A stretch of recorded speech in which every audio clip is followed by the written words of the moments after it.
শীত তো প্রায় শেষের দিকে, তার আগে যতখানি গুড়ের খাবার খাওয়া যায় আর কি। তো আজকে বানিয়েছিলাম চুষি পিঠে।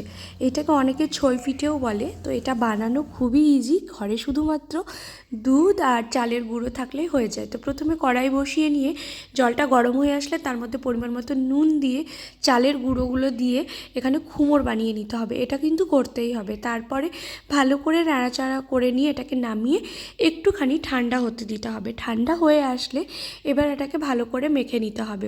একটুখানি ভালো করে মেখে নিলে ভীষণ সফট হয়। তারপরে মেখে আমি এটাকে আধ ঘন্টা মতো রেখে দিয়েছিলাম। তারপরে একটুখানি বানিয়ে নিচ্ছিলাম হাতের সাহায্যে। এইটা না আমার ছোটো কাকি ভীষণ ভালো বানাতে পারে। তো অল্প একটু বানিয়ে আমি স্নান করতে গেছিলাম, কেননা আমি দুপুরবেলা করেই বানাচ্ছিলাম। স্নান করে এসে আমি বাকিটা বানাচ্ছি, হাতে অল্প একটু একটু করে চালের আটার ওইটা নিচ্ছিলাম আর এইভাবে লেচির মতো পাতলা পাতলা করছিলাম। তবে খুব বেশি পাতলা আমি করতে পারিনি, আমার ছোটো কাকি ভীষণ সুন্দর করে।